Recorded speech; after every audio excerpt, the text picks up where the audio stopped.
just don't know what to do. 'Cause baby, yes, I've cried for you. The time that we have spent together, riding through this English weather. And as the pressure builds, so does the tension between you and me.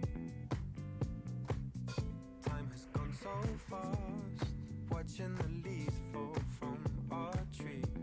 And baby, I just want you to know I still love you, love you, love you, love you, love you,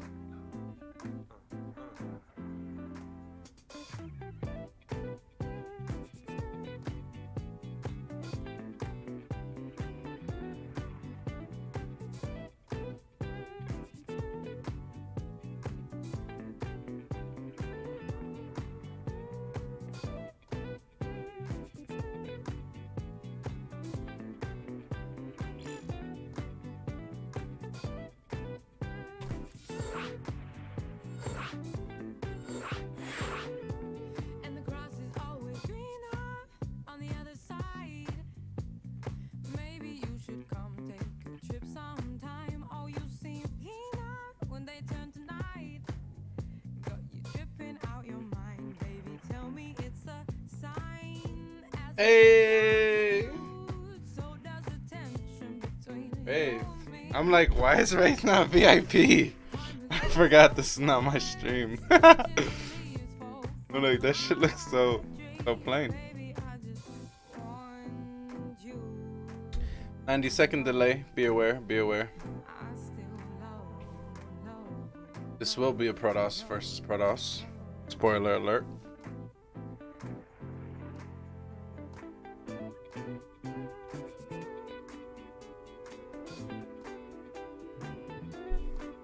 Hey now.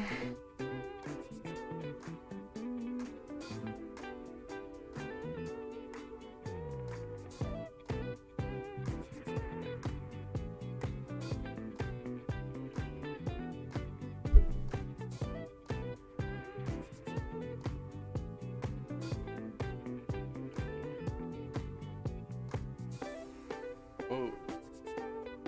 How you guys doing out there? Thank you so much for tuning on in here. We have a nice Protoss versus Protoss for you today. It will be awesome here. We're getting everything started. Thank y'all for tuning in again.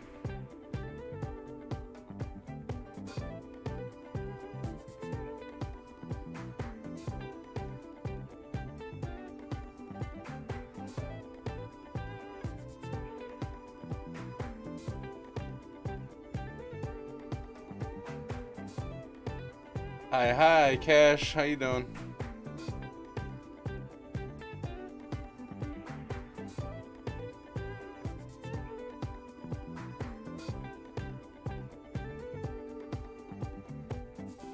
Hello, everyone.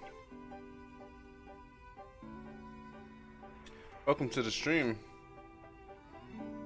We're about to get started here.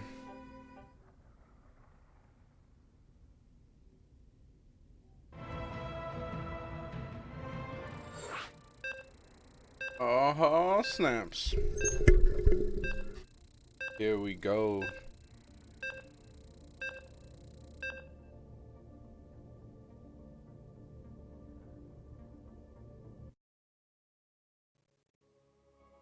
All right.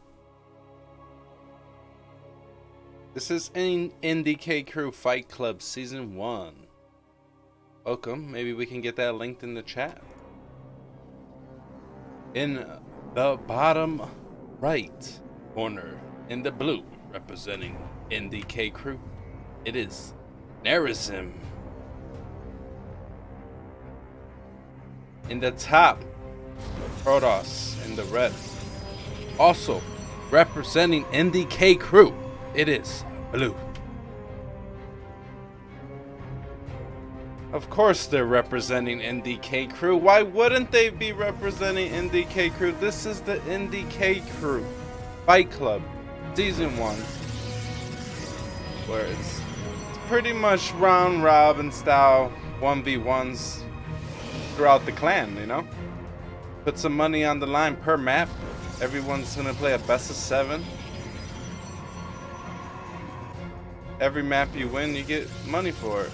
So it's pretty awesome, honestly. Even if it's a 4-0, they still play all 7 maps. So there gives an opportunity to not be 4-0'd. Also, you can get 7-0'd. I guess you wouldn't want that, would you? But basic Protoss versus Protoss shenanigans so far. Nothing too crazy. Right now, we have the double gate openers. Interesting on both sides. One side we see the Archon gap, and this side we don't see an Archon gap. So BluE might not be thinking about mid game, and if he does, I hope he doesn't have to recall to the main with some Archons, because they will not be getting out of there. Small detail there.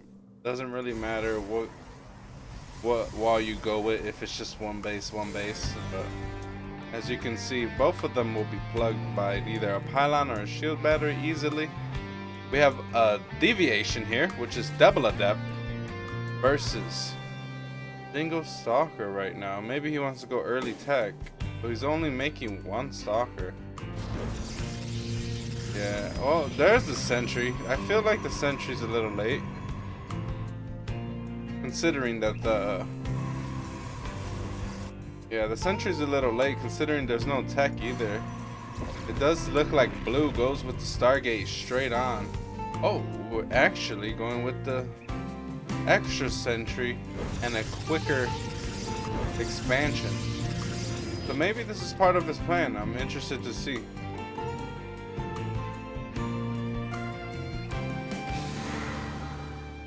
Adept's gonna go around the middle of the map. It's kind of greedy to go straight through the middle, because usually your opponent has vision there, or they try to send out the stalker.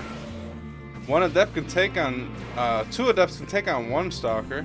He's not gonna take the block was late, and he doesn't actually let the shade finish. Wow, he could have jumped on those sentries. I feel like actually having these adepts alive.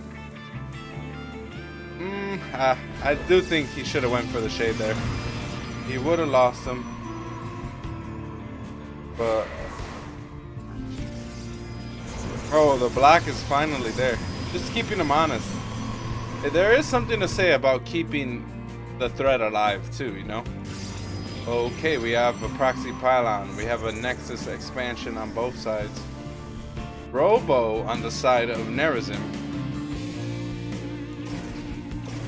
Oh, he found it with the hallucination. Very nice. Coming in with the adepts as well. Gonna shade into the main as well. We're gonna get a few probes here for sure. Only 2 it seems. Very nice defense so far from Nerazim. He's up a probe. And he got shield batteries everywhere. A single Oracle is not gonna be a threat. He's gonna have to use a double Oracle backstab or send in more adepts. It looks like these mineral lines are pretty safe right now. Oh crap. I think this is gonna be a hidden gateway explosion area. The Twilight Council might be coming into play here for maybe a possible all-in gasless maybe? I'm interested to see if BluE grabs the gases or not. I don't think so. I think he's gonna probably go with, oh, he's going with a blink. Oh, interesting. So he might grab a gas or 2. Okay, there's the depths that I was talking about, and the double oracles as well. Gonna have to pretty much prioritize the focus fire here. Very nice job getting 5 probes. Saving both oracles is the big deal there. We do lose both adepts, but that's perfectly manageable. BluE doing a nice job, kind of coming in on both sides. Stalkers and the sentries all stuck in the middle there. They have to focus fire the oracles when they get close, but then that leaves the adepts free to focus fire probes. And then when you pull away with the oracles and pull away the units out of position, the adepts are also just doing maximum damage. So it's a tough position to be in. He played it as good as he could. These oracles coming in again for 3 more. It looks like Nerazim did kill some workers on the other side. Maybe. No.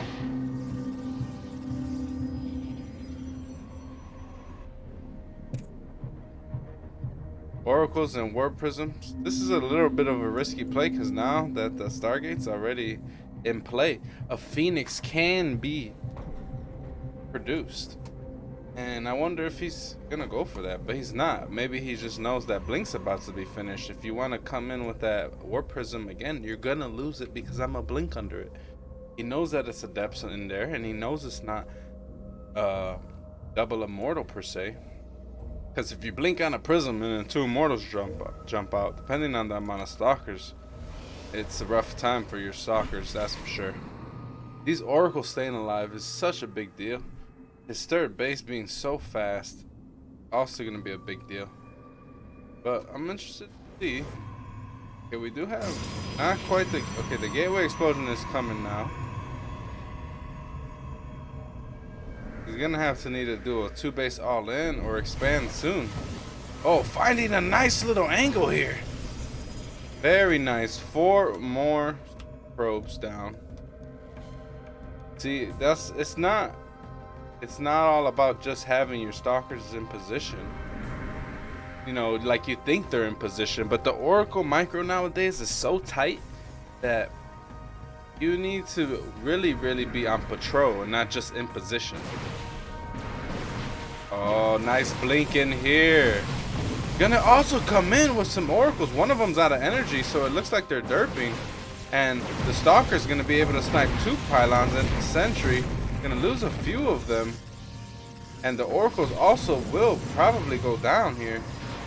Oh, a little bit better micro. We could have got that oracle. Maybe he was looking somewhere else. Can't blame him though. As far as the workers go, it is just even. It is just even. So I would assume with BluE doing all that damage that maybe it would have been a lot more in favor of him. But you know what? Shout out to Nerazim. He's not only right there on workers, but his army supply and quality is actually a lot better than BluE's. So now I'm starting to actually become worried for BluE if Nerazim just decides to push across the map here with this one probe that has gas in his mouth. He's seen enough. He doesn't. Oh, nice blink to try to get the prism, but it doesn't seem like there was enough space there. Oh, he looks like he's trying to buy as much time as he can, but you know, this army is looking decent back home as well. Ooh, it's gonna be really close. Like I said, the workers and the army supply is extremely close. Like this, it's all about the concave here, but the archons are in favor. Oh, he didn't get to set that stasis ward off, but it looks like BluE is gonna try to blink ahead, and I don't know about that decision. And he does get the final shot, and it actually works off, denying that warp, and BluE actually demolishes Nerazim's army, and it's not even close. The way he engaged that, he just jumped on top of it. Wow, BluE actually destroys there. Interesting. Very interesting. See, I was a little bit worried for him at first. Because as you can see, Nerazim had the better army. It was just the engagement. It was a little bit unfortunate. Try to dive in to trigger that stasis ward, but it didn't look like it actually worked out. That's good. And yeah, it looks like BluE had the zealot count. And you can't really micro your archons, juggle them around if blink stalkers are trying to jump on your prism. So if you're trying to micro archons and stuff, it's gonna be tough. GG.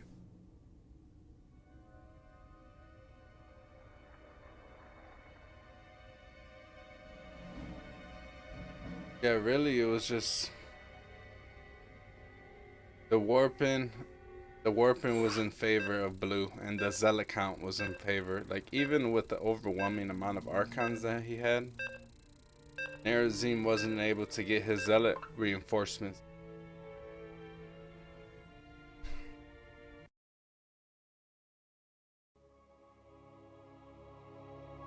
Alright, here it goes. Game number 2. Hopefully, Nerazim could show up and even this out. But right now, in the bottom, representing the leading score, IndyK Crew's blue. In the blue, what do you know? In the top, trying to even it up here, it is Nerazim. Thank you for that, Cashin.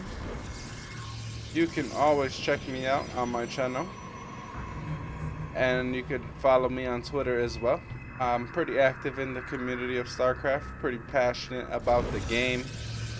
Do want to shout out IndyK Crew for allowing me to cast these games, giving me the opportunity. Definitely something that's really awesome for me to do, something to look forward to. Do it when I can, baby. Do it when I can. I do like the IndyK Crew Fight Club, the whole concept of it. You know? Game paused. It looks like we have some pink spikes for blue. He needs a second. No big deal. We'll give the player a second. But that's it, just 1 second. He can't be pausing no longer than this. Nerazim, we're gonna have to put a point on the board for you just for that. Nah, I'm just kidding. Just kidding. Just kidding. Every second we go past. No, it's alright. In all seriousness, jokes aside, definitely want the playing field to be even. We want people to feel comfortable. So, he needs a minute. Use the bathroom to let ping, fix itself. Then give it to him. Here it goes. Nerazim's sending the scout out. Pretty normal stuff here. Both scouts might actually kiss each other in the face here. Oh, there it is. And it seems like timing on those scouts were pretty identical. Like I said, opening build order PvP, it's gonna be identical. It's 2 gate. Anything you say, why is it always 2 gate? Well, I'll tell you why. If you try to do anything else, you could get away with it sometimes, but you could get hard countered almost immediately because this probe scout comes so fast before your core sometimes even finishes.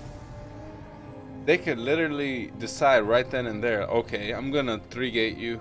I'm a 3 gate robo, I'm a 4 gate, I'm gonna do something. If you're trying anything like a 1 gate expand, like PBT or PBZ, if you're trying anything like a Nexus first, it's just not worth the headache to have to worry about a depth shading by and protecting your probes and worried about a proxy oracle. Is it proxy robo? Is it 4 gate? Like, it's just too much of a headache. 2 gate allows you to be defensive, to be aggressive, to kind of have that middle area of having the mirror against your opponent. If they're on your side of the map being aggressive, you got the defender's advantage with 2 gates. Like, it's just how the game and the meta has evolved in PvP. All about the 2 gate openers. You don't want to die to anything else, pretty much. See, where it deviates is how quick we get this Nexus. What tech building do we choose? Is it a Robo? Is it a Twilight? Is it a Stargate? A lot of players choose to go different routes. And speaking of different routes, no expansion here from blue yet. Proxy Pylon, it does look like we're gonna have some type of aggression here.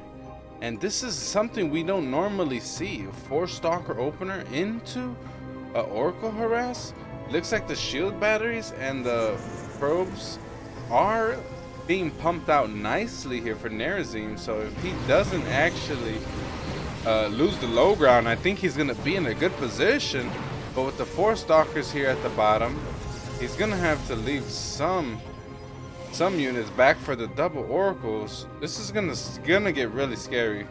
So now we see, okay, this is just 2-gate pressure with oracle harass. Let's see the type of defense Nerazim has. He has a 9 probe advantage, and this is why this opener is super aggressive. It's meant to try and even up the probe damage here and take the Nexus a little bit delayed. And it looks like he's going for it. A little bit risky, but the sentries are not in position. Good army split by Nerazim so far. He's going to be taking the probe damage that I was talking about now. And BluE doing exactly what he needs to do, considering he was down workers, and still probably needs to get in and do a little bit more damage here. But the army quality for Nerazim is going to be nice. Oh, going for the stasis. Nice pull away from Nerazim. Gonna go for another stasis here. But the stalkers, the split is nice. But that's not enough DPS to take care of the stasis ward. Good split. Oh, we do get four probes trapped. Little bit annoying to deal with. Nerazim doesn't want to deal with stuff like that. But he does still have the probe lead. And something that happened last time, BluE kind of not taking advantage of the probe being behind it, but doing all that he can, because he is opting to go for units and hit those warping cycles every single time. So the probes are not really as much of a priority. He does want to do the damage, and not the best shade here, not the best shade, losing to a depth stare, and also not getting a single, okay, getting 1 probe will survival both oracles. But 1 probe out of 3 times trying to zap him down, he could have got 3. Instead, he got 1. A little bit tough. Tech behind this. How are we looking? +1 in Immortals for BluE. Not going too hard on the warpins after that. He did commit really heavily. Oh, nice. The Adepts pulling the position out of these stalkers here. And, well, now that 1 oracle's out of juice, and the shield battery is there to save the day. But, however, that's exactly the 3 probes he needed to get in the lead here. BluE now sitting at 45 workers. Nerazim at 45 as well.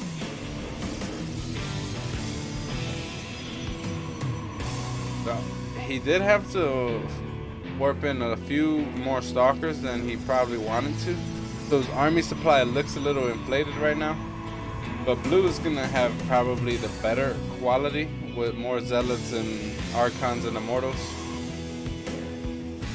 We do have a few stalkers left in the main to deal with these oracles every time they come in.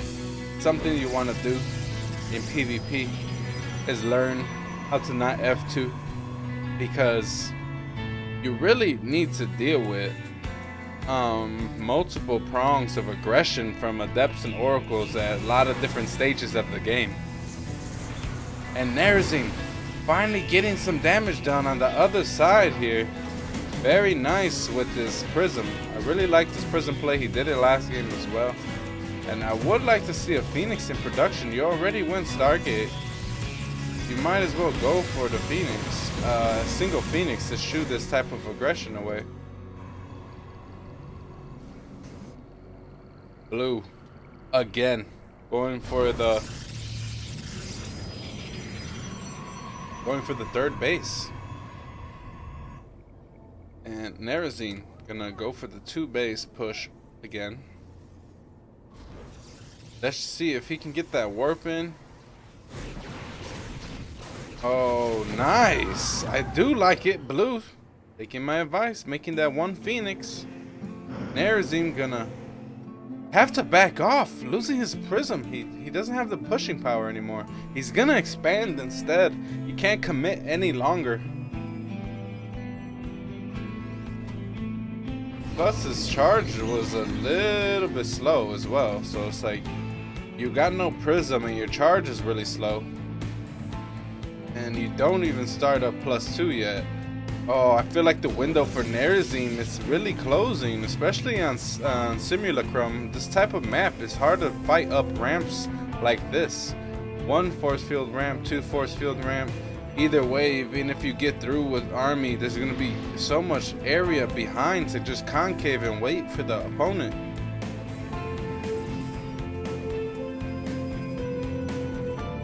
But the supply is looking really nice for Nerazim. That's all you really need on your side sometimes is PvP. If he could bully his way up the ramp and, you know, find a little bit useful for these stalkers. And BluE dropping in, sniping Artosis Pylon. And this is going to be very unfortunate. He doesn't have 4 gateways worth of production there. And it does look like we have some Archons. Oh, this is getting crazy. Nice trigger there. Oh, you can't just blindly go up the ramp like that. Nerazim gonna finally pay attention here. This is really nice.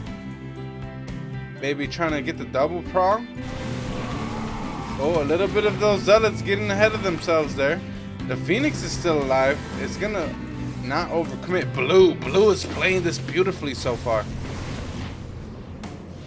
Actually paying attention, pulling that Phoenix back before it overcommits into the Archons, holding the top of the concave here. Like I said, he has +2. Nerazim, his +2 is almost done. He's still dealing with this harassment in the main. BluE is actually playing very well right now. But the supply is in Nerazim's favor still. He just doesn't have the upgrade advantage. I'm wondering if BluE can recognize this and probably go across the map. And if he can go across the map and push his +2 advantage, or even his +3 advantage when this finishes, maybe he's gonna wait for this. Or he's just comfortable. This is why one single Phoenix is so good in this matchup.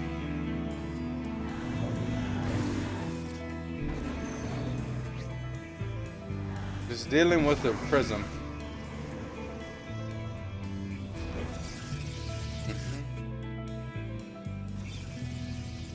Alright, I like it. He's gonna go for the disruptors in back of this.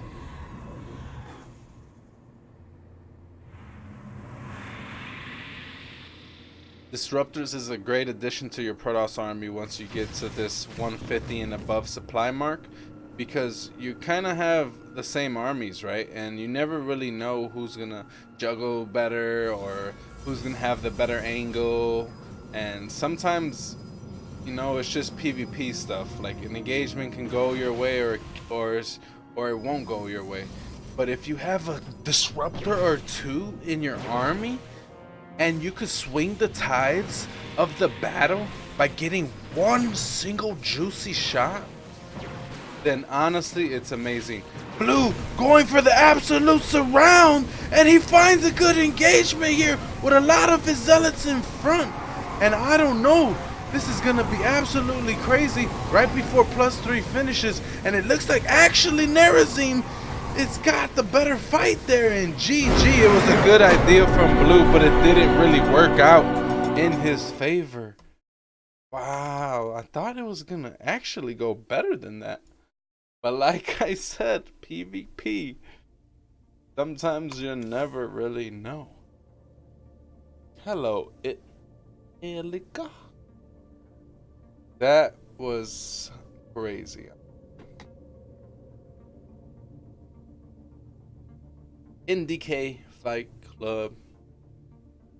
Appreciate you guys having me on again. GG from BluE Nerazim. Eyes up to series. Very nice. Very nice.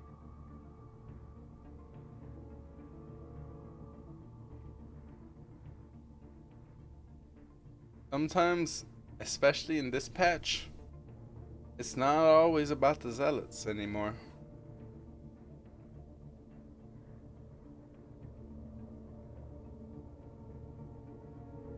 Sometimes it's just about more positioning and how you actually get engagement from your archons.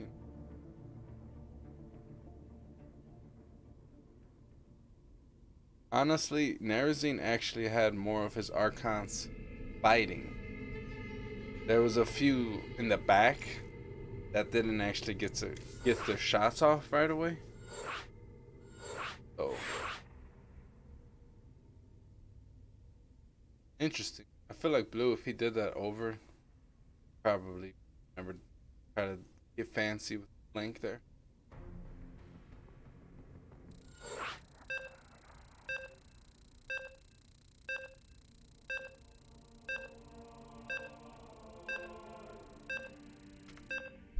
All right. It is a best of 7. Series tied 1-1 right now. We will be playing and casting all 7 maps. Because the players get paid per win, per map. So we will play all 7 regardless. Someone can link the Team Liquid if you guys are interested in looking at how the IndyK club, Bike Club, has been going so far. I think last week casted Chance versus Snoxtar. Chance still undefeated. Very nice. So a lot of good Protoss players in the IndyK crew, we'll tell you that much. Chance is one of the best, if not the best. I'm interested to see when we're gonna get the deviation of a Forge first, maybe. A single gate, more proxy play, but they're comfortable playing the mid-game shenanigans. No all-ins quite yet. Maybe off of 2 base, 3 base, +1/+2 attack, but right now everything's all good.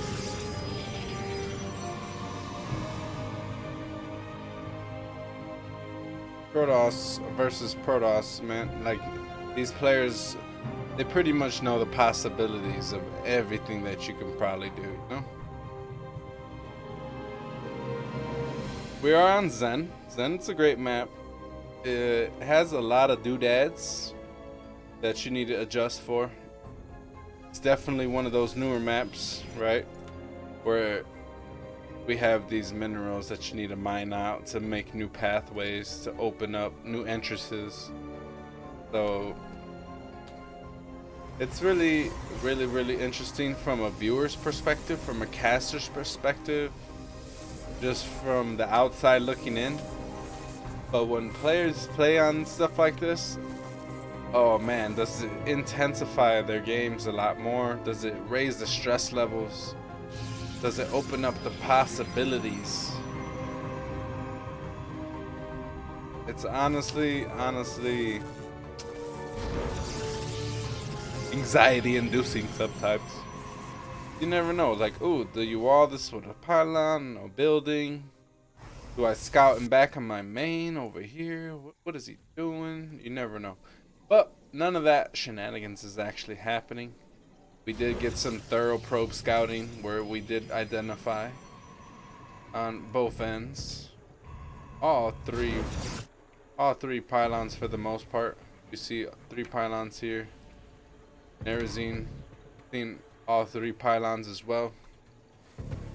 So he knows that early on, I got 3 pylons, you got 3 pylons. None of us are proxying each other.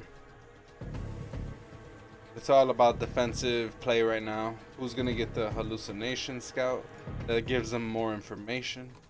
Who reads into the situation better from here on out? Ooh, that one on A move, not necessarily what you want to do. But he does identify. Maybe he wanted to leave it on A move to identify the pathing of the Phoenix, but then he could intercept it. But when you open Stalker Sentry, the DPS from the first 4 units of the 3 Sentry Stalker is not good enough to take out the Phoenix as it passes through you. If you have 3 or 4 Stalkers first and 1 Sentry or none, Then you could snipe the Phoenix before it gets deep enough to scout the tech. I do like Nerazim's PvP. He likes to overprobe and transfer nicely.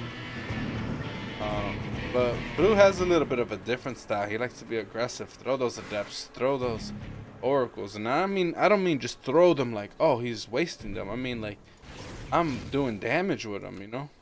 Like, yeah, you could take them out, but I'm gonna get a couple probes.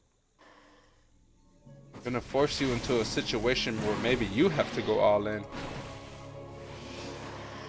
I like the hallucination scouting because the hallucination scouting tells you that he doesn't actually have a probe in position to block stuff like this. But the double warping of the adepts, super 200 IQ, doesn't have a probe in position, but instead blocks it with the shade. But you can't get away with that 2 times in a row, being a little bit greedy. However, the shade not committing yet. BluE gonna wait for his opportunity for perhaps a more maximum damage potential.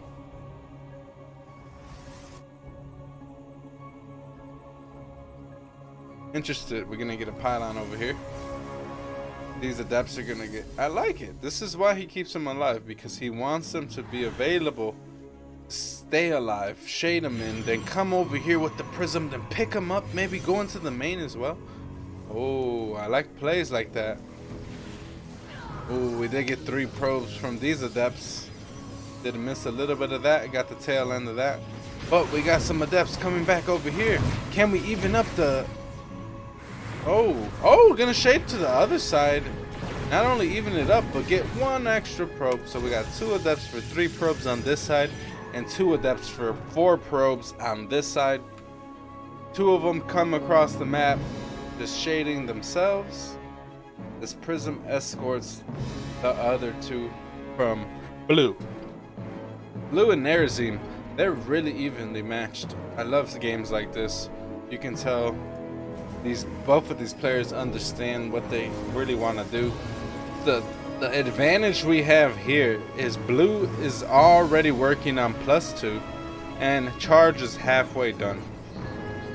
Nerazim, because he likes to open really heavy with those stalkers. I think his Twilight and his +1 is a little bit behind. So BluE gonna go for a third base though. Not gonna push his advantage. Instead, he's gonna keep chipping away and make sure he maintains an advantage. And you know what? I can't be mad at that. Nerazim got more workers, but he's only on 2 bases and he's oversaturated, so it's actually not gonna be as beneficial. Even though the income favor is actually in his favor, so maybe Alpha Star is actually correct. Oh, sniping the +1 is gonna be huge! That is actually humongous. Actually humongous. BluE is gonna have +2 before his opponent even completes +1. The attack is actually coming across the map right now, and he's gonna attack straight into +2. This is not good from Nerazim, but maybe he's gonna go for it. Maybe he feels confident in the zealot count that he has. The charge. Oh man, this is gonna be rough. I don't see a timing for him unless he finesses this. If he finesses this, oh man. That's double immortal production. Double immortal could always get damage done. The 2 archons coming over here to shoo away. Very nice defense by BluE so far. Nerazim, he's gonna try to come up the little choke in the freaking natural. This guy's crazy. Oh man. Just threatening everywhere possible. His supply's looking good, but his upgrades just not looking good. Is he actually gonna be able to do this? He does have the army advantage. If the window is open, it's open right now. He cannot even wait any longer. BluE! Oh man, this Nerazim giving me a headache walking up this ramp every time. Oh my goodness, he's crazy. Nice little split. He's finally gonna get a little bit of a wrap around here, but he can't find an opening. He's really trying. Maybe bring some probes over if you want to go up there. I like it. You know what? I really do like it. It got him time to build up that third base to get the probe lead. He was sharking around left and right, top to bottom. So now that he acted like he was gonna commit, but he didn't. He fooled me, and I'm the observer. He was looking like he was gonna commit, but he backs up. But smartly, BluE, like, hey, I got an advantage, dude. If you're gonna back up and try to take a fourth base on me, I'm gonna use my attack upgrade advantage, and we're gonna just go for this right now. If you're not gonna commit, I'm gonna commit to you. You made me make a lot of units. I'm gonna have to use them. Let's go. And here goes the engagement. +2 attack to 0 attack. Can he actually hit right now, right here? There is a disruptor out, but that's gonna help. That's gonna actually be detrimental to his army supply. Hitting that transition to the disruptor, not gonna be that great for him. BluE though, BluE doing really well in this army engagement. Nerazim had too many workers, went for a fourth base, went for disruptors, and I just don't see how he's gonna hold this +2 attack army from BluE. Nerazim was making good plays there for a second. Oh, wait a minute. We got a flank here. I don't know, but we're losing a lot of probes. It's close, but the main is also being ravaged. Oh, DTs went behind Dark Shrine. 49 probes go down for Nerazim. Can he actually do this? I don't think so. There's just too much going on everywhere right now. And I think BluE, with the attack upgrades, actually is gonna get it done. Gonna snipe the third, cancel the fourth, recall with his observer, leave some zealots behind. 55 workers dead, and it's time. Double Stargate transition for the disruptors, getting some observers for the DTs, and all he has to do now is sit back, relax, and wait for Nerazim to attack into his death.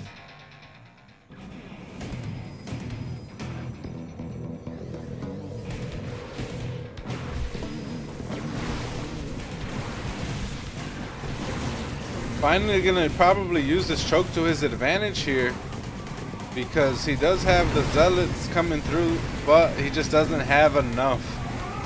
Nerazim trying his best to get those zealots choked up, trying to get a good shot with the disruptors and the archons, but it looks like BluE just has too much.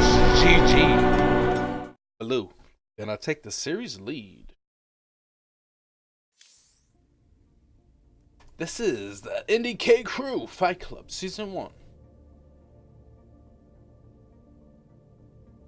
Protoss versus Protoss action right now.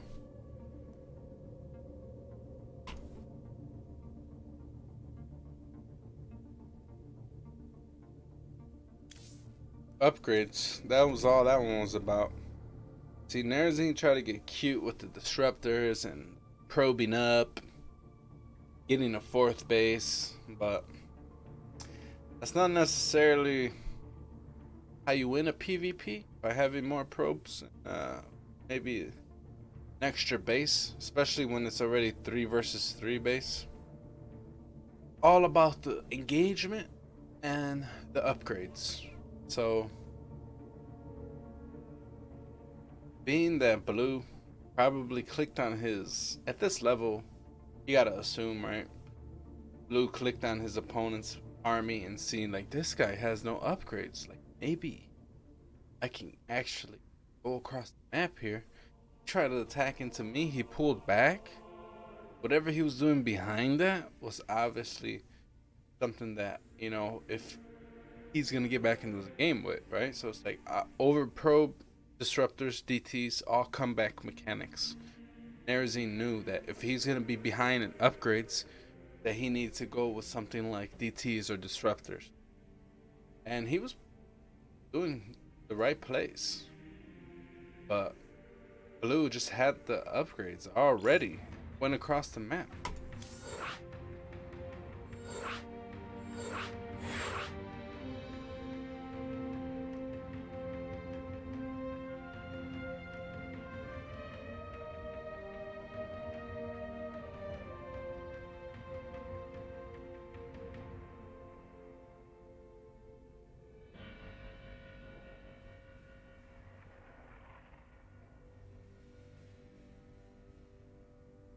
Who is the guy casting I am OhrlRock?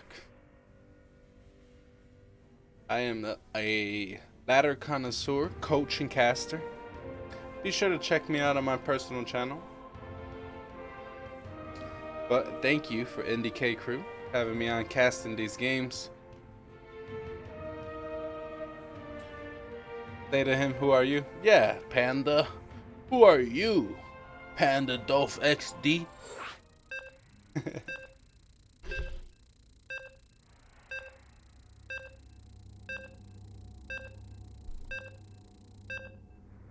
All right.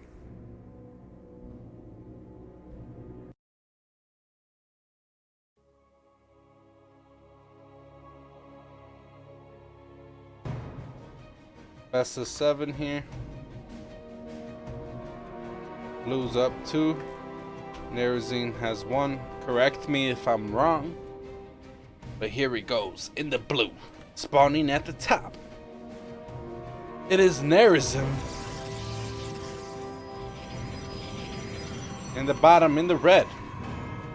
Also representing the IndyK crew. It is a BluE.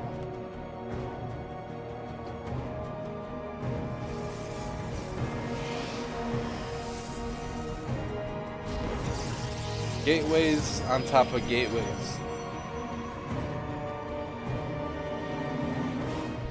You can also follow IndyK crew on all the social medias. Be sure to check out all their content. Streaming live, show matches like this. Up on Twitter, they're up on YouTube. VODs will be uploaded. Well, and if they won't, I'm sorry, but they were last time, so I'm just assuming. I don't mean to put nobody on pressure here, you know, whoever's the back-end YouTube uploader for IndyK crew, but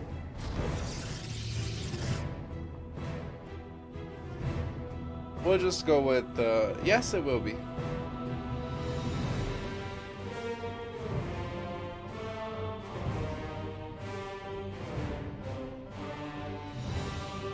So far, so good. Probes come in and sees. Oh, but this time, where's your second pylon? Over here. It's a mind game second pylon. I'm not going to commit to the proxy. But that is a little bit of a difference. Okay. Not going in to see if he has a second pylon or not, but we'll finally see his second pylon, so this is a little bit different than the last 3 games, actually. BluE puts a second pylon randomly on the map just to kind of mind game his opponent.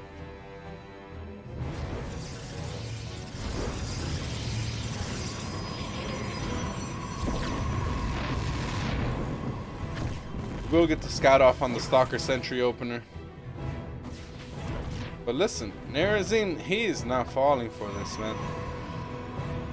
He's really not. He's like, okay, well, you put your second one somewhere on the map, but your third one not your natural. So I already know your games, bruh. I'm not falling for it. Pulling the Stalker Sentry over here to get the closer hallucination. That is risky. But sometimes it works out for sure.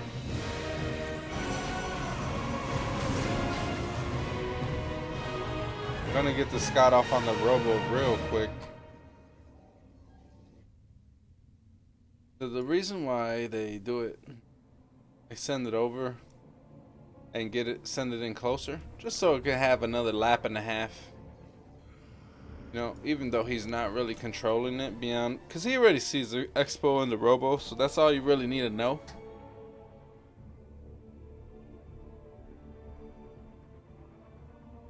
But he definitely had time for another lap and a half or two.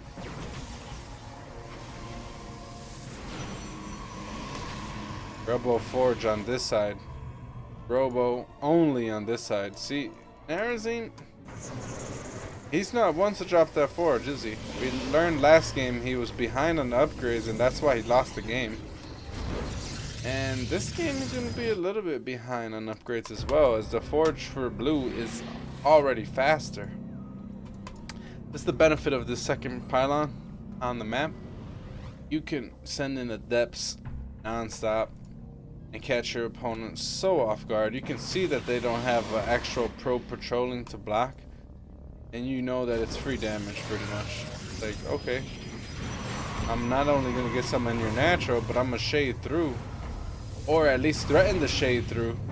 I see there's only 2 stalkers here, not that greatest amount of DPS to actually clean up a depths in time. 6 workers go down first, and you know what, this is how you do it. BluE's teaching him a lesson. Have a probe in position all the time, and he's still gonna play greedy and not have a probe in position here. We might see a depth shade in later in the game and also punish Nerazim, but he's good at probing and over probing, so perhaps he's not really scared about losing probes.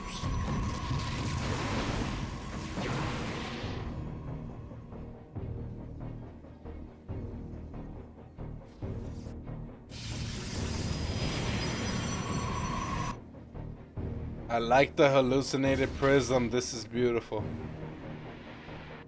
BluE showing the prism hallucination. Nerazim has been the one to actually make a real prism.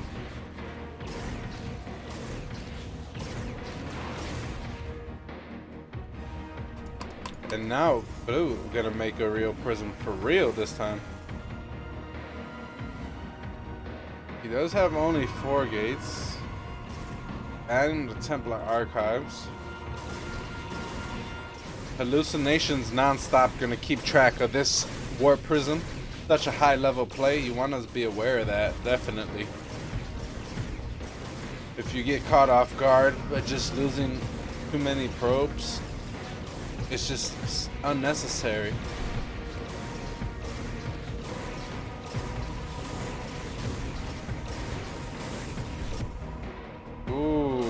Loading up the prism here.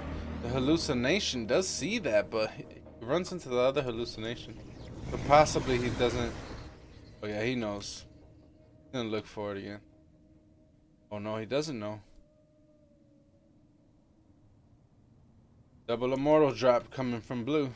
Gonna be powerful. Keeping an eye on this one. Gateway explosion coming down here. Right, we have 2 immortals in position and a couple sentries, and this shouldn't do too much damage. Nice micro. Oh, almost nice micro. He will lose a couple probes and a sentry here, but he will probably have to get out of there soon.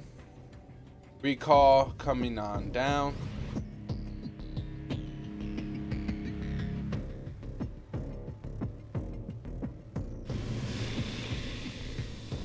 Nerazim, he knows that this is a quicker rush distance across the map. If he has an upgrade advantage, which he doesn't, he could push it. But it looks like he is pushing across the map here.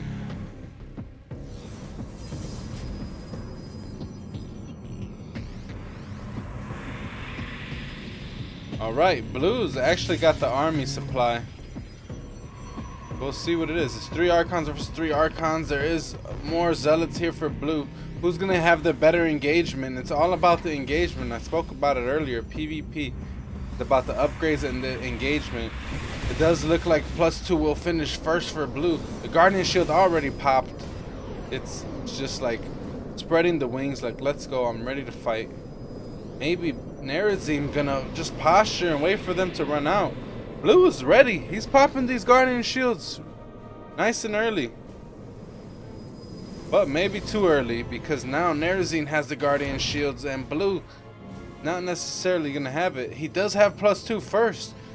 Nerazim gonna come up here with the Guardian Shield, and he finally gets a good angle here. But his +2 is not quite done yet. This is gonna be really, really close to warping straight up into the fight. The Zealot count for BluE is looking nice, and the +2 upgrades being done first was just way too humongous. Nerazim hitting the ultimate anti-timing and just getting cleaned up. Wow, BluE with the 3-1 score so far.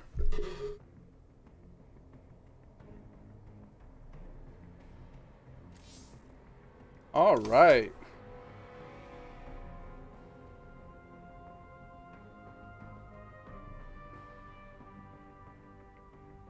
Thank you guys for tuning on in. We will. It looks like BluE needs a minute.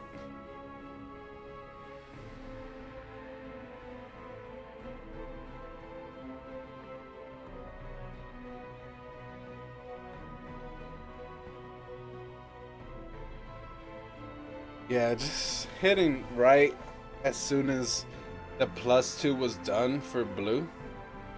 Nerazim didn't have his +2 done yet, but he was attacking up a ramp. Well, he got a good angle, don't get me wrong. He had a good angle.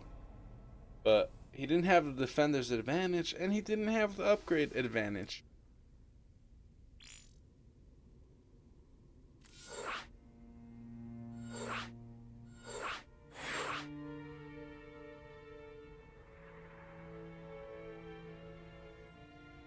There was some stalkers from the high ground as well that sniped the prism eventually, but it's not about that.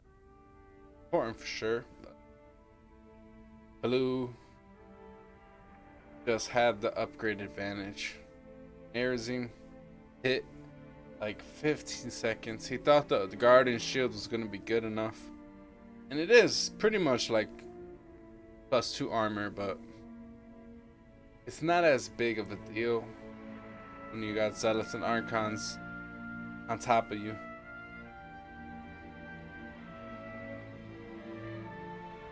Them attack upgrades are a lot more detrimental.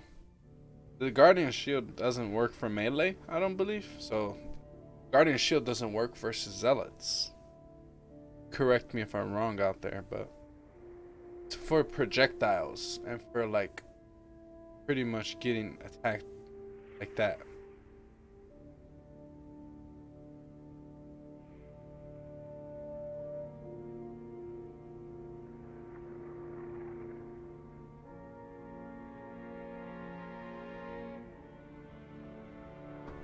Thank you guys for hanging out here.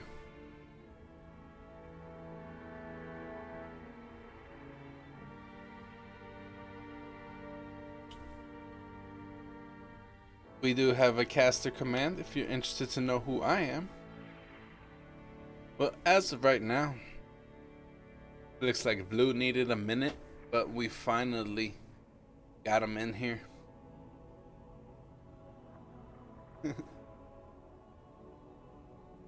Shout out to Wraith SE2 tuning in.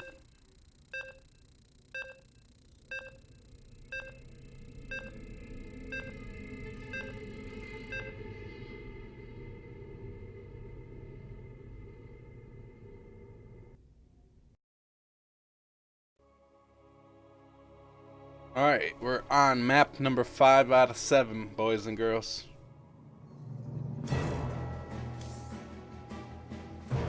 Right now, BluE's up 3-1. Correct me if I'm wrong. And in the top, looking to bounce back, it is Nerazim. In the bottom, in the red, sitting with a comfortable lead, it is BluE. Remember, this is the IndyK Crew Fight Club season number 1.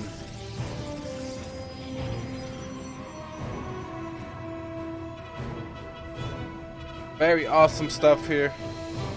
IndyK crew, clan, pretty much round robin style, group stage type of 1v1s. Super interesting, super entertaining, and also really nice to cast. BluE.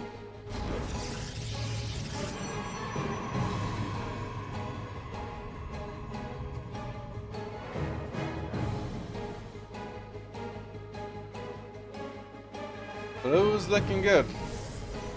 Nerazim's not looking bad though. That's the thing. He's just little things in PvP are not going his way right now.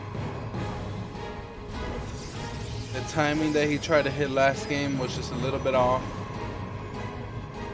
Not blocking adepts from shading in. It's a little bit of a mistake. It's a little mistake, but it leads to snowballing mistakes. Like if you lose 6 probes to 2 adepts in a mirror matchup, it's not a real place that you want to be. Double adept openers on both sides. Can we get a little bit more info on these players? Do you guys know if BluE and Nerazim are European players, or what is their MMR exactly?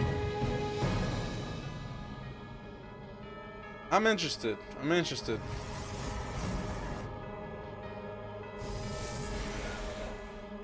Double it up. Double it up.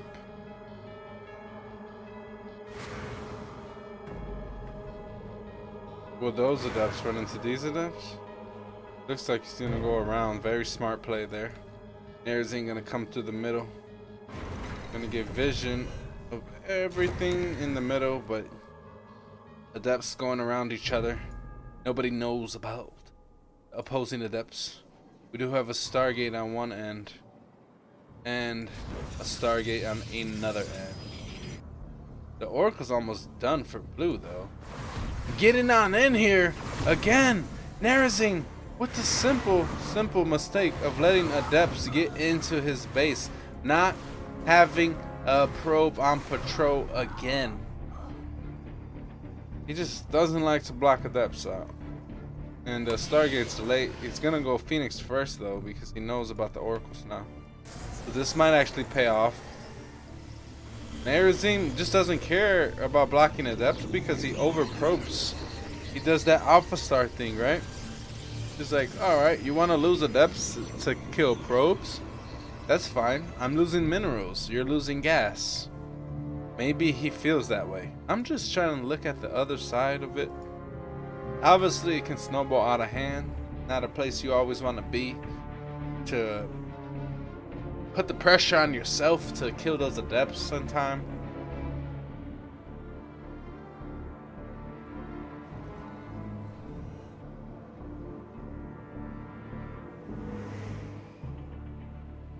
BluE. Any probe kills here are gonna be huge. There's already Phoenix and Stalkers waiting. Oh, not actually stacking the Oracle attacks the best there. Oh man, 9 kills with Stalkers and Phoenix sitting right there. I'm not exactly sure how those Oracles got so many kills. But the Stalkers actually, the Stalker wasn't really doing much, and the Oracles are no longer light, so the Phoenix don't do extra damage like they used to. So man, does Nerazim really feel it?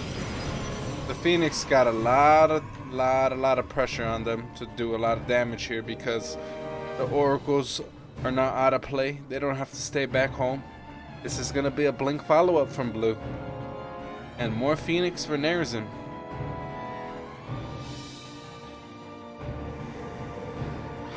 This just in. Both players reported to be around 5.56k MMR. Alright, so these guys are really good.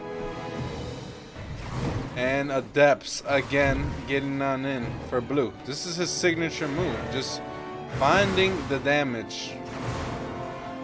There's one shield battery in the main, so one Adept is not actually a threat. Unless you leave it forever and then all the juice runs out of the shield battery, but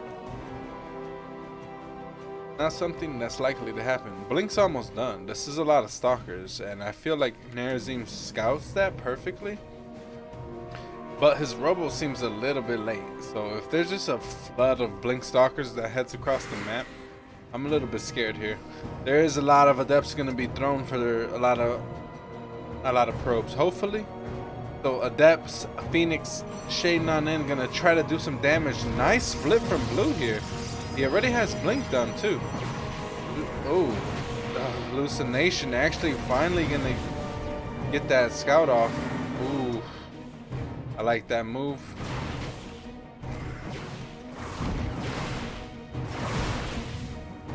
Trying to make something happen with these adepts and the Phoenix. And he is making stuff happen. Nerazim really going for these probes.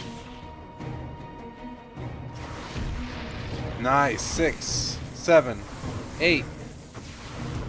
We're going. Nerazim with the counter that he needed. That was beautiful, beautiful, beautiful. After losing all the probes initially, he does the counter damage to even it up. And now, forcing all those stalkers from his opponent, gonna be sitting back on Immortals, maybe getting up +1 and charge. It's gonna be good. It's gonna be good for Nerazim. Perhaps blue can come across the map now and do some damage. He might be able to do something with that blink, but he didn't really push his advantage here.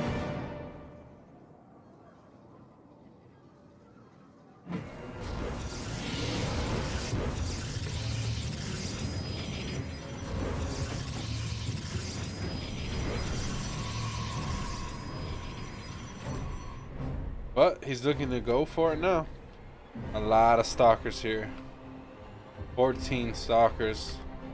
This can blink on top of an Immortal. And oh my god, what an actual blink there.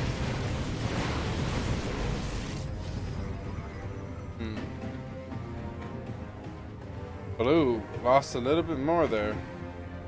But perhaps taking out the Immortal count is what he needs to snowball this damage. But being that there's Phoenix here still, this is like guaranteed stalker kills. If he blinks on in there, he's not going to be able to leave out of there with everything.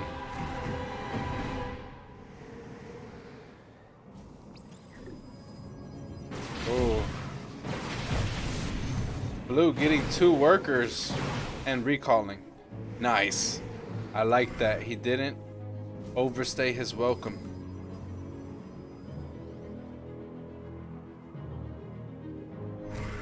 Gonna blink across the map as fast as possible to get that map presence back again. But this time, if he overcommits, he doesn't have a recall for a long time. So these stalkers are gonna be very, very careful. Gonna jump into the main again and make something happen. Blue being very proactive here. And even though this is risky because he doesn't have another recall, he knows that Nerazim probably left his guard down, considering that the recall was there. Like, he's not gonna actually come back into my main, is he? But this observer is actually humongous. This is an observer from another game or something. This is an observer from like a PvT, because this guy has been watching the army movement and allowing him to absolutely finesse back and forth non-stop. If an observer goes undetected this long in a PvP, I feel like you gotta just drop the Dark Shrine. Well, we will get some harassment here.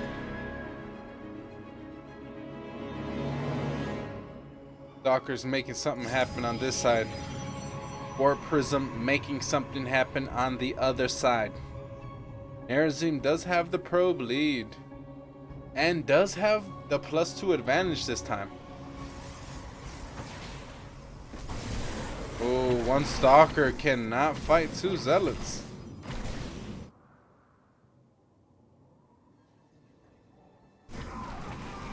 These stalkers really looking for this warp prism. But they're on top of the map, and perhaps this is the punishment for recalling and sending your stalkers across the map immediately. That you get punished by warp prism play, because you can't actually punish the warp prism or jump on top of that if you're across the map doing damage. And Nerazim coming across the map in a straight line, not the best concave here for him, but perhaps catching BluE off guard. We're gonna actually see how this goes right now. This looks like he wants to jump on this, but his army getting a little bit discombobulated, going into the main with a big warping, going with his army to threaten the front, and it looks like he's pulling back on the front, but the zealots in the main are actually doing amazing damage, and the stalkers are gonna get taken out beautifully. BluE not panicking and not sending too much back, but he's gonna have to respect this zealots. The zealot count is getting insanely out of control, but if he can't push down the ramp either. He's just making sure Nerazim can't push up the ramp. But eventually, you definitely have to deal with these zealots in the main. And Nerazim posturing and doing amazing damage. The zealots! The zealots were killing their own gateway there for a second and sitting on this probe advantage. I feel like now BluE has the onus to do something here. Because look at that, we have a 4th base and like 12 extra probes out for Nerazim.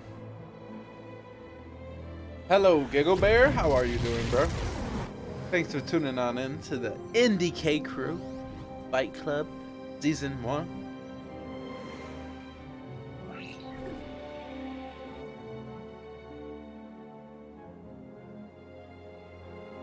BluE has an army advantage, barely. Nobody really has an advantage over each other. Like I said, it's all about positioning. However, the advantage is the 2 Archons for Nerazim. 22 Zealots for BluE. That's been his calling card these games, is like the Zealot wraparounds. Definitely would like to see a few more zealots for Nerazim, which he does finally warp in there.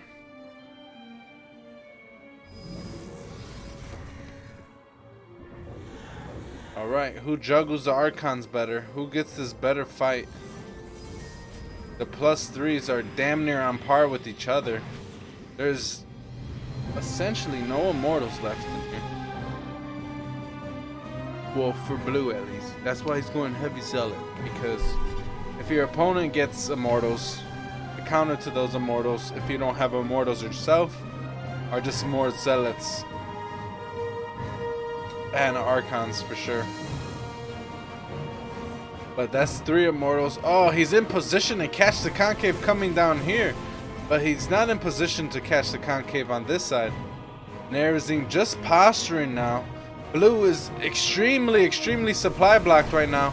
And oh, countering with some DTs and zealots. Gonna get some nice damage in here considering he's down a whole base. This is good damage for sure. Nerazim just posturing nicely to see that, you know what, I'm up a whole base. Let me just turn around. Why am I on the map for? And oh, his army, the pathing here. This is not what you want to do. He recalls half of his army and the other quarter of his army just gets caught with a nasty pathing, and this could be exactly what BluE needed to get back into this game. How unfortunate of a path was that? He wasn't able to recall everything, and then sending his army back home, getting caught by BluE, and this zealot count is absolutely massive now. But this Archon count is also really good. Is the warp prism around to juggle anything? We'll see, we'll see. There's a lot of zealots and DTs on this side. Gonna try to jump on this single double cannon and shield battery. I don't know if that's gonna be enough to stop these DTs. Oh, definitely not gonna be enough. The detection gets sniped easily, and this is super unfortunate. It's gonna be all about this fight here. If these Archons can get a nice fight though. Okay, we need some Oh, going for the disruptors. I feel like he just needs a prism to juggle here. Oh man, BluE with the killer instinct though. Both of them have +3. BluE. Okay, is this gonna be enough? Okay, one disruptor shot gonna soften up all these Archons. Very nice, very nice. But it doesn't look like... Oh. Man, it's so close, so hard to call right now. But the DTs and the Zealots, they're actually finally getting cleaned up. And you gotta be careful when you overcommit to DT harass. Because it will hinder your army supply a little bit. Unless you save them and make Archons later.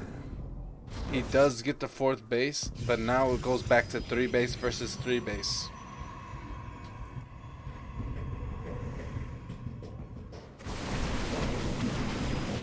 Such a close matchup. And it doesn't seem like BluE is committing to a full-on counter. 2. Oh, there it is right there. The Phoenix will be in production now.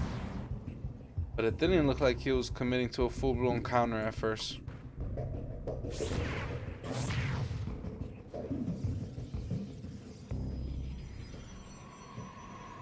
You gotta definitely respect these disruptors.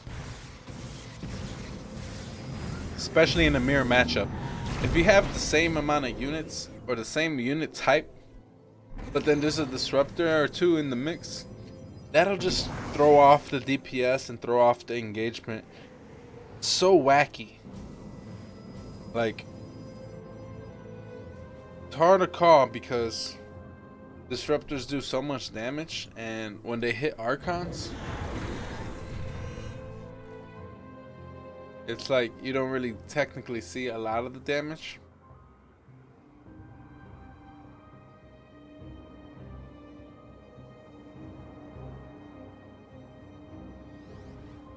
Alright, what's the Phoenix count? It's looking good. 4 Phoenix. There's only 3 disruptors. About to be a 4th one. Gonna get a cancel there. A lot of Zealots on the side of BluE here. I'm really scared for Nerazim. This is a lot of Zealots, and he finally has the counter to the disruptors. Disruptors are supposed to wipe out the Zealots here.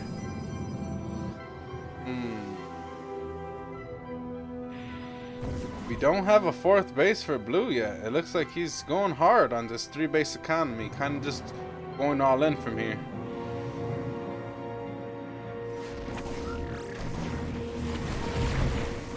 Oh, that's a lot of Zealots off to the 3rd there. He's gonna recall an... Oh my god. Gonna get 1 shot off on 4 Archons. Very, very efficient there. But is it enough? I don't know if it's enough. I think BluE's taking a way better engagement here. The Zealot count is just too much to handle. And oh geez Louise, the Phoenix picking up the disruptors. The disruptors not really getting the juicy 1-shotters off. Like I said, they got some good shots off on the Archons, but the Archons take about 2 or 3 shots to fully get sniped by disruptors. I think it's 3. They just have so much shield. And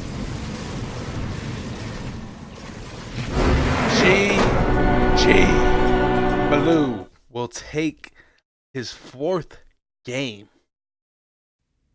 Nerazim, I feel like, had it that game, but the recall and the positioning was a little bit unfortunate because the pathing back home, he got his armies like caught.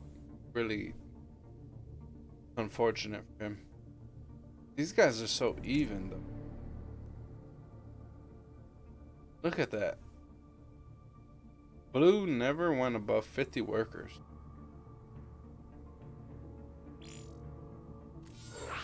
But he just kept this like, oof, Zealots. That Zealot count. That pathing was heartbreaking. Zealot counts, man, they cannot be underestimated. Everybody thinks that Zealots are like eliminated now because they got nerfed on impact. But they're still super good, honestly. They're still super good.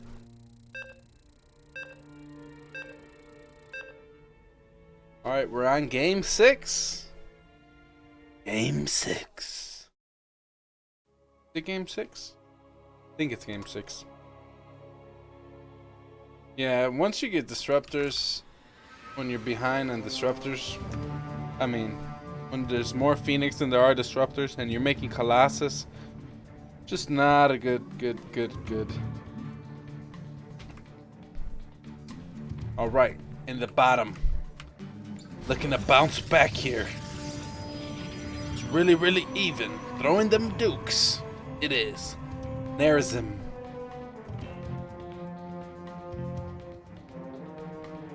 With the finesse. Making it happen. It is BluE.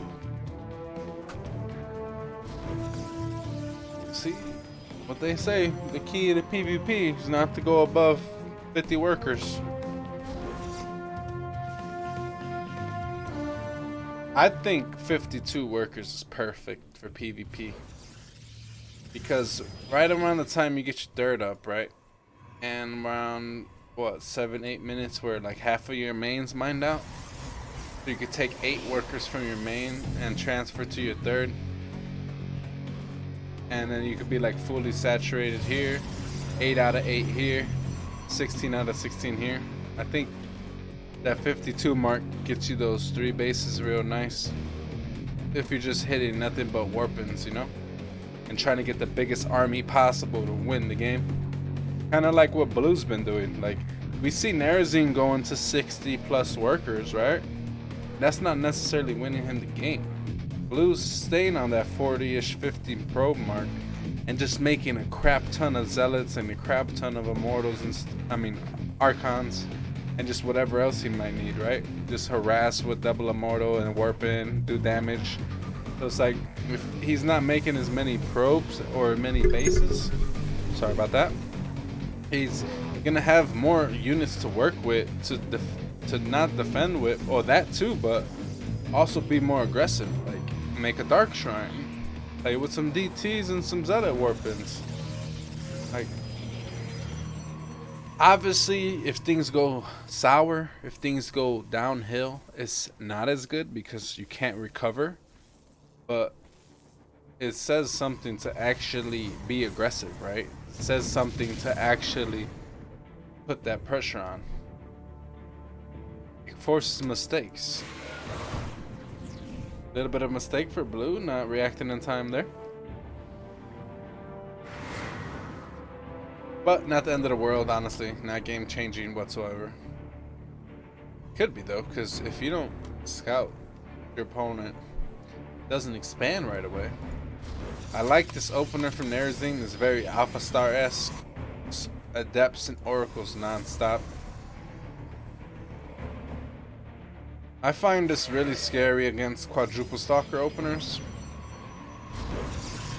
which we only have a Stalker Sentry, Stalker opener, so it's not necessarily going to be aggressive from BluE.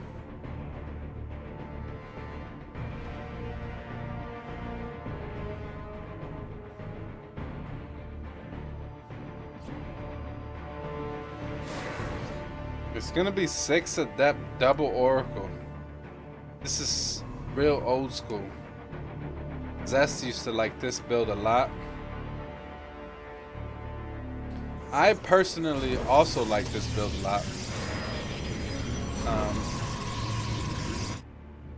Put the pressure on your opponent. You're definitely behind in workers and in base timing, natural base timing. But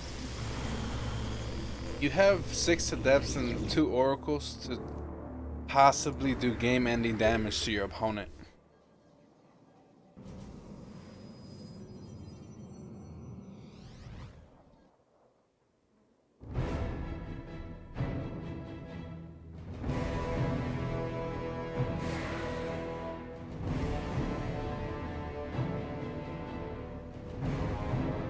But oversaturating the main, gonna kind of sniff this out. Doesn't want to leave his probes vulnerable. Very nice to split his probes here. But it looks like we have the probing still going on here. Any amount of worker damage is good here. Because he's still probing behind us. Nerazim doing very well probing behind us. He could take those types of fights, honestly. Blink on the way for BluE. Almost done. Gonna have to get out of here soon. That is Nerazim, because with Adepts and Oracles are very weak against Blink Stalkers. What you wanna do is get your Robo and not get Double Forge. Okay, I was about to say, you definitely don't want to get Double Forge. Nerazim realizes that he overmade a Forge, cancels that second Forge, and gets his Twilight down. Gonna have to be producing Immortals ASAP here because, well, the greedy play is to get Immortals first. The safe play is to get Observers first. So that's fine because now he's kind of scouted out, right? Oh, he didn't scout out the Twilight, so he doesn't know that Blink could be done, and he doesn't know that DTs could be a possibility. So going Observer first, he's just doing his due diligence. Putting Stasis Wards absolutely everywhere. I love that, because if you can't get damage done against a bunch of Stalkers, then you know what? Sit back, make Immortals, and Stasis up. Oh, what is BluE gonna do? Go for a third base. Very nice.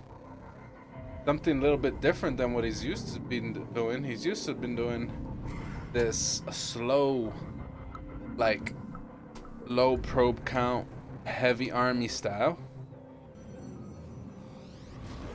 But Nerazim is gonna opt for the 45 probe cut. Probably go and hit a timing here.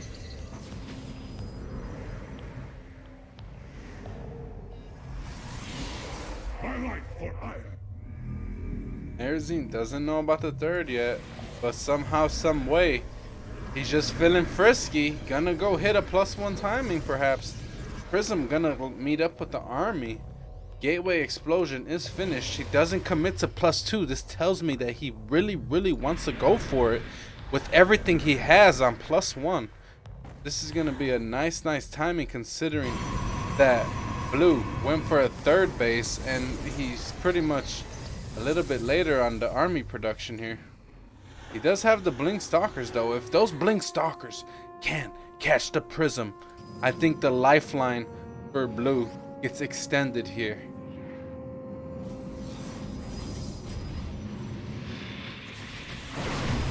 Oh, gonna have to blink those Stalkers away. Gonna lose one for sure, and there's two of them. And the army, the Zealots. This is looking like a different game. Nerazim's the one with the heavy Zealot count, and BluE's over probing, taking a third. They're doing each other's characteristics right now, it seems. Blinking on over the army, gonna focus the Stalkers. It looks like that might have been a game-winning move right there. BluE, very instinct heavy there, going for that. An awesome shot to get that Prism, because now he's sitting here on his 3 bases and he could definitely get this done now. Okay, but he doesn't have any Zealots there. He's gonna have to back up.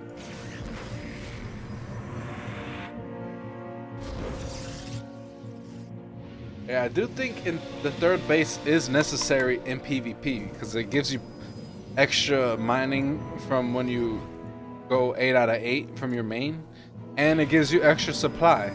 But I don't think overprobing it is necessary.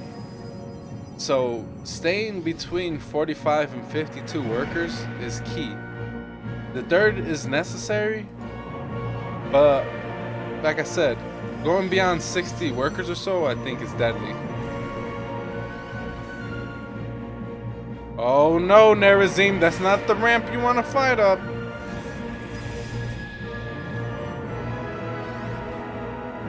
BluE doing a good job rotating his army, getting vision of where Nerazim might be. And now the army supply is dead even. But BluE is sitting on the third and sitting on shield batteries. This is gonna be so tough for Nerazim to break, but it's still doable. It's really doable. If he gets a good engagement, if he juggles these Archons very nicely, the Stalker's trying to flank and get that Prism. Not gonna happen.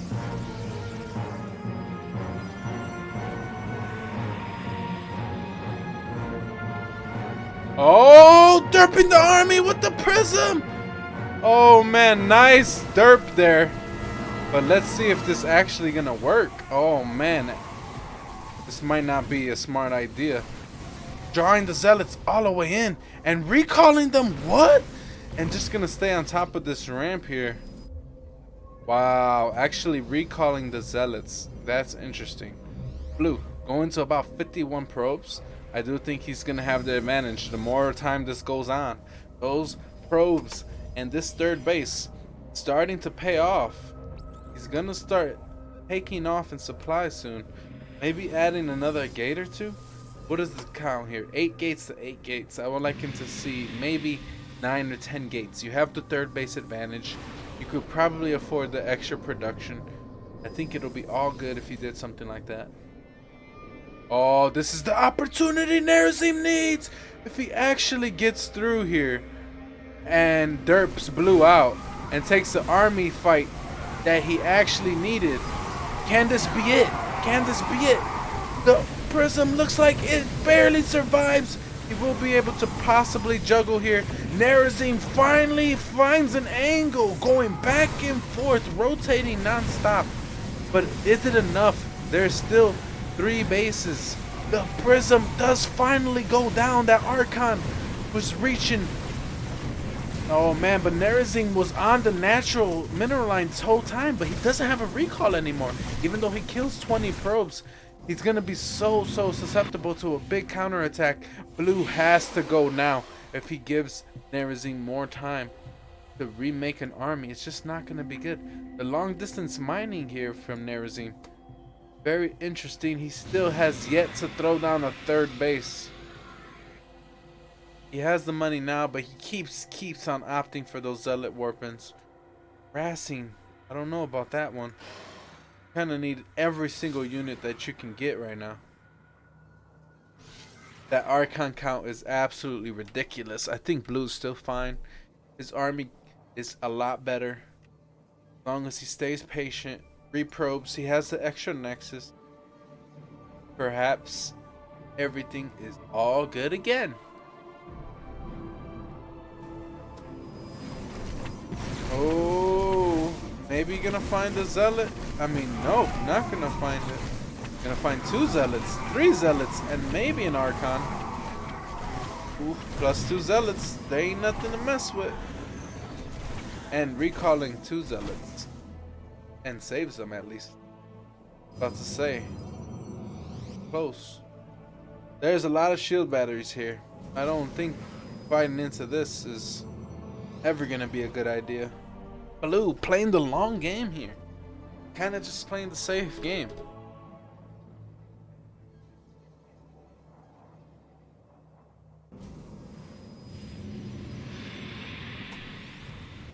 We will be getting the Stargate now. This is interesting because he probably expects disruptors. Nerazim long distance mining this whole time. Finally gets the third. Oh, the double warp prism, the double Archon drop looking nice here, but we gotta remember Blink is done. But if this forces out some Blink Stalker extra warpins, it'll be not necessarily the worst thing for Nerazim, right? And pulling the whole army out of position, gonna focus some expensive shield batteries. Gonna get about 2 or 3 of those shield batteries. Oh man, but Zealots are actually gonna chase all this down. But I don't know if he could commit to that. He definitely can't commit to this with all these Archons catching up. Ooh. Where's the Prism at? The Prism gets sniped? Oh man, I think the Prism got sniped and I lost it.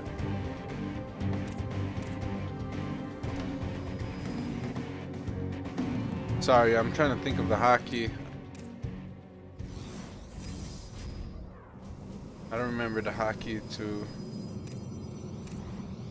There it is. I think the prism. 3 prisms from Nerazim got sniped. Yeah, that prism's dead. And there's just too many Archons here for BluE. It does look like he will be going up 5 maps to 1 with just 1 more map to go. GG BluE.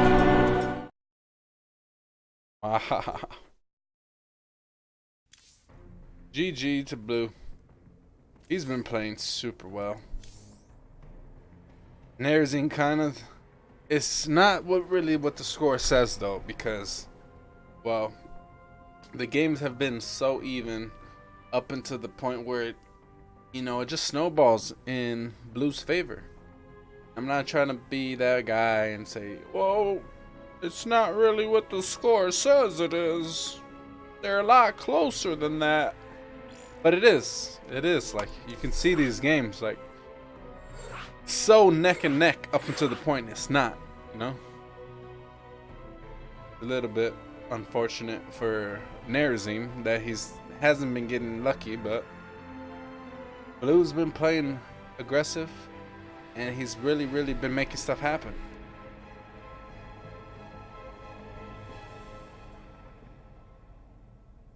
They are ready. Last game.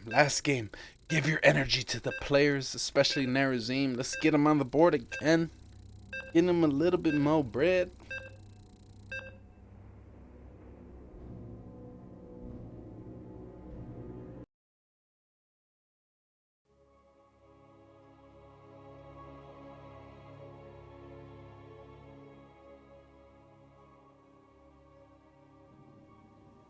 Best of 7. BluE has 5 maps. Nerazim has 1 map. This is the very last map. And in the top, he needs your energy. It is IndyK Cruz and Nerazim. In the bottom, in the blue, his name is also BluE. It is BluE. All right.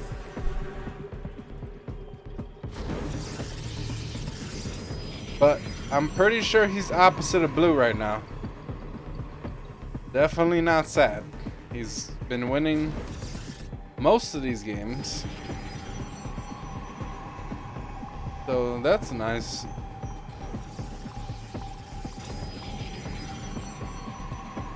Cannon rush scout. Everything looks clear. Clear.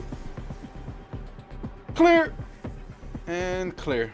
Alright. Let's get our second gateway. Both sides doing. What? Nerazim with this wall off of the sentry here. What? He's got 2 different walls here. This is what you call a wraith wall. But hey, I'm not saying no names. Champions adjust. I'm sure he'll figure it out later. But maybe he's just tilted. He's down in the best of 7. 5-1. Not really a best of 7 anymore, right? It's just we're playing all 7 maps.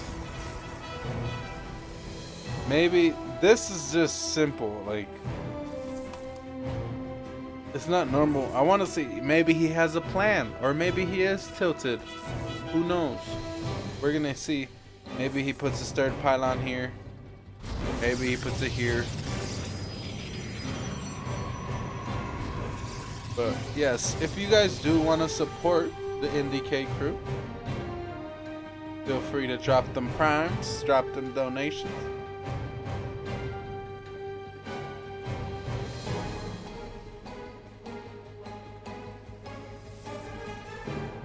If you're interested in knowing who I am, there is a caster command. There is a bracket command if you want to know about the players in the Team Liquid page there. They have all of that info there.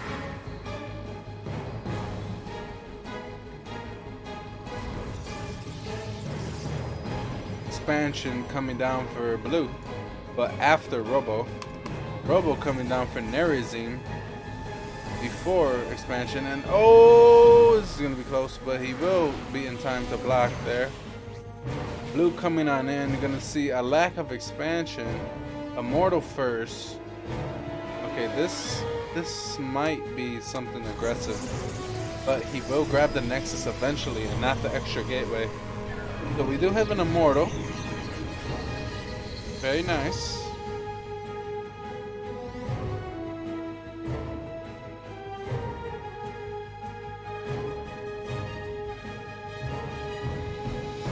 Oh, that's exactly why he's making an Immortal.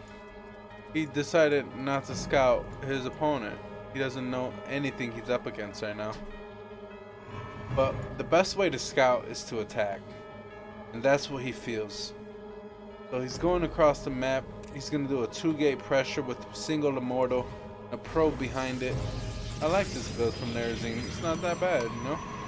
Definitely can contain your opponent. And you could definitely push the advantage if you get that damage done. It's very snowbally. We did force a couple batteries out front.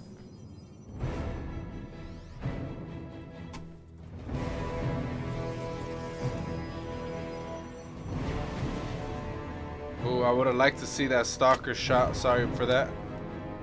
I would have liked to see that stalker shot on the Mortal to pop that barrier.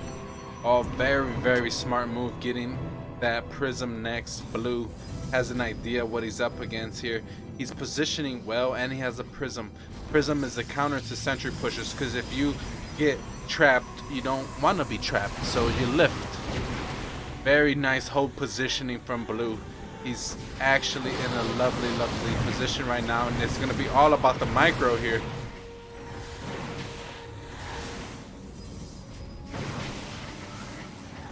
Okay.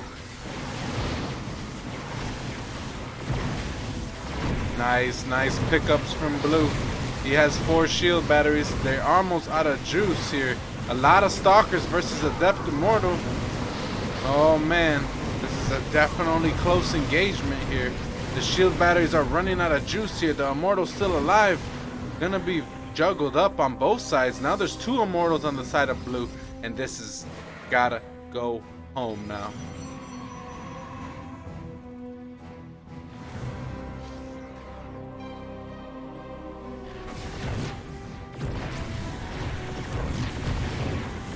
Oh, loses the Immortal, not able to pick that up.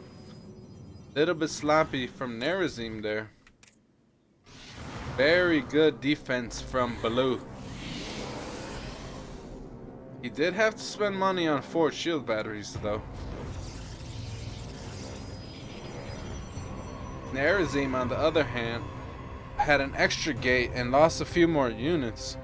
A few more units, I mean about 825 more resources worth of units. So perhaps 400 minerals and shield batteries. Not necessarily the worst thing there. One of those units is a Immortal at 275, 100. So definitely a lot. Now we have a double Immortal, gonna stop the single Immortal production from Nerazim. BluE's double Immortal drop coming in, doing a lot of damage so far. BluE gonna go with the Glaives follow-up. 4 extra gates. We won't be seeing third bases in this game, at least not from BluE. The follow-up Glaives attack will be absolutely deadly, especially with no Archons or no charge for Nerazim. The +1 is a ways away here, and it looks like the Prism and the Force is actually coming across the map now. The Prism's already there, so all he has to do now is warp in Adept's 8x8. And oh man, I think BluE is gonna come 6-1 Nerazim here. He's gonna end this best of 7 in absolute style here. And Glaives is back, boys and girls. Glaives is actually back. But is it though? Is it though? We'll see.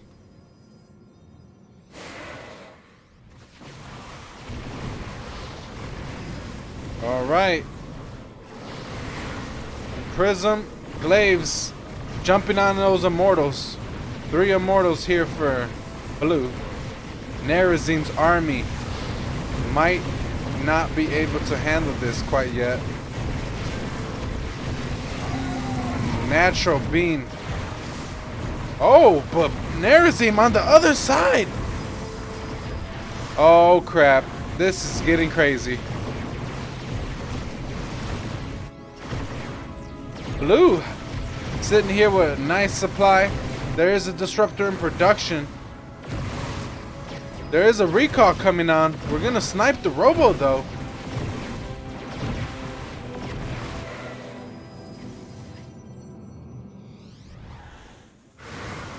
Nerazim also gonna get out of there.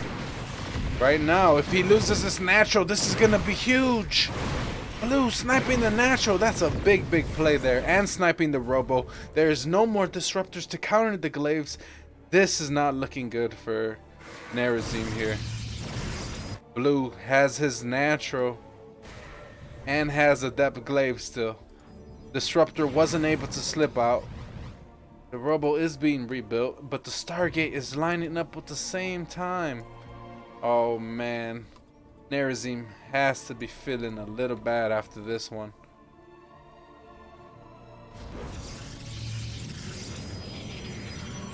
He's having this natural up.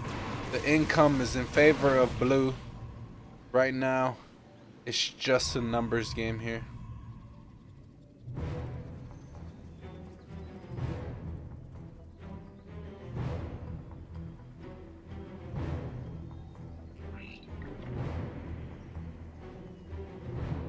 Disruptor is coming out finally here. And it does look like we did slip out of Disruptor. Was I wrong? Alright, so this Disruptor and a Dream is here.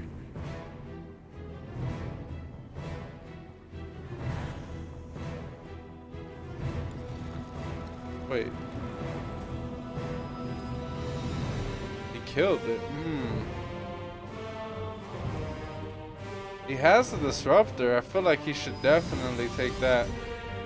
Oh, if he gets one good shot off on the Clunk for this Adepts, I see hope. But right now, the hope is really small.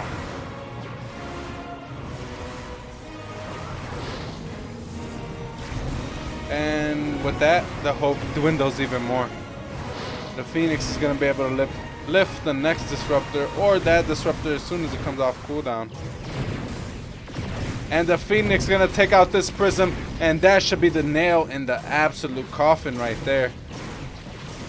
As well as these Adepts being shaded on in. The Phoenix coming in, lifting the only Disruptor, the only comeback mechanic that he absolutely has. GG BluE takes it 6 games to 1. Let's go. I mean, I'm not a fan of anyone in particular, but I'm a fan of good StarCraft games. Shout out to this PvP. BluE really shows that he understands what's going on with PvP.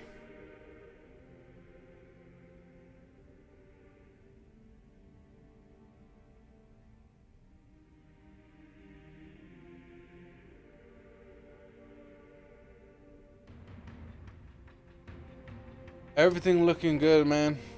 Thank you guys all for tuning on in. I am OhrlRock. Thank you once again for watching, tuning in. I